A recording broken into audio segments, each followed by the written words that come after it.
After Batman the Animated Series wrapped up its long successful run on Fox, a revised version of the series with most of the same talent in tow popped up as part of the animation block on Kids WB, The New Batman Adventures. As a kid, I thought I was watching a new Batman show with the change in the animation and the art style. It's basically the fourth season of Batman the Animated Series with a new look. The show does get a bit of hate from fans of Batman the Animated Series, which is understandable, but I don't think the show is that bad.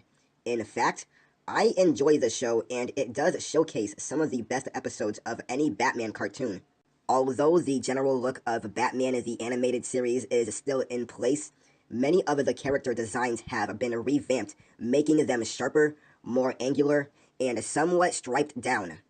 Sometimes the changes worked. The Scarecrow is a much more ominous, disturbing figure now, and I liked the exaggerated, rearranged look of the Mad Hatter.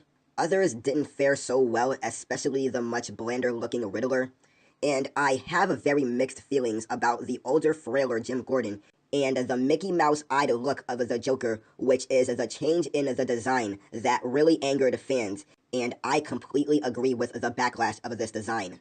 I mean, come on now, was this really the best design you had for the Joker at the time? One of the more distinctive changes is the yellowed moon on Batman's chest, which is gone. The show itself was a bit more geared towards kids also. One aspect of Batman the Animated Series that has always impressed me is that even though it was a weekend afternoon cartoon based on a popular comic book character, it didn't pander to a younger audience. The show is an odd mix because even though many of the stories seemed more geared towards a younger audience, the censors have lightened up so the villains can use more words like murder and kill more freely. Its female characters, especially Harley Quinn, are less subtle with the sexual innuendo, and there's even a little blood.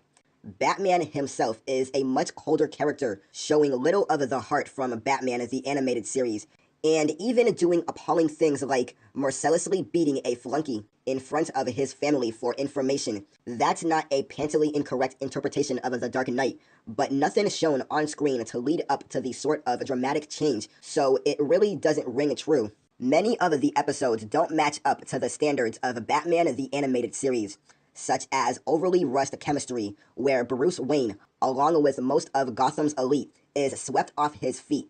The Big Bugs and Cow Monster of Critters, the most single-hated episode of the entire series, and The Demon Within, and its overly reliance on magic, something that sorely seems out of place in a series like Batman. Still, instead of griping and grinding about the episodes I didn't like, I'd much rather highlight the ones I think make this show worth watching. Over the Edge is one of my favorite episodes of any Batman animated incarnations. Commissioner Jim Gordon as his men spray gunfire throughout the Batcave in a frantic chase against Batman and Robin. It's a dark, unflinching, brutal story about loss and betrayal, showing the Dark Knight at his lowest point, with his identity exposed and facing a greater adversary than he ever had before. It almost pains me to speak in such a vague general terms, but as much as I want to keep talking about what an impressive, powerful episode this was, I really don't want to spoil any of the shocks for anyone who hasn't seen it before. Batman fans owe it to themselves to watch the series. Another favorite of mine is Joker's Millions, which opens up with the Joker struggling with his finances. Robert Henia Chow, Joker's venom, and overly obliterate death traps aren't cheap, but he gets unexpected windfall when a dead mobster leaves the flat-broke Joker $250 million in his will. The Joker goes on a spastic spreading spree, berating everyone and wiping his criminal record clean. But whoops, there's a catch, of course, and the Joker's not the one that gets the last laugh. Harley Quinn and the Joker also take center in Mad Love, that was later spun off by DC into a graphic novel. Mad Love takes a look at how ambitious, straight-faced psychiatrist Harlan Quinzel could become infatuated with a psychotic madman like the Joker. The Joker's far more interested in cobbing together some sort of complicated trap to knock off Betsy than fooling around with his edgier-to-phase henchmen. So she tries to get Pudding's attention by rehashing one of his unused schemes and getting rid of Batman once and for all. This is some sort of character-centric episode that I thought really defined Batman the Animated Series, and Mad Love ranked with the best of the series. Even if you aren't a Harley Quinn fan now, you should be after this episode. Legends of the Dark Knight is another personal favorite, paying homage to some of Batman's different incarnations over the decades. Dick Sprang gets the first nod in a segment with Batman duking it out with the Joker in a music museum with all of the pun's oversized props. A four-colored action you'd expect from a Golden Age comic, followed by a deeply impressive segment with Frank Miller's huckling 50-something Batman sparring off against an army of mutants in the future. The side story with a few kids getting tangled up in an arson for hire gig with Firefly doesn't stack up to the rest of the episode, but who cares? There are a few other episodes worth pointing out.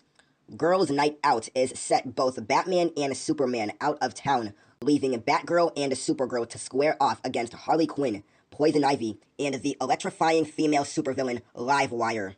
Dick Grayson, the original Robin, has struck out on his own as Nightwing, and he's highlighted several times, first in You Scratch My Back, in which he teams up with Catwoman, much to Batman's chirping, and You Again, Old Wounds, where Dick Grayson tells why he could no longer fight alongside the Dark Knight.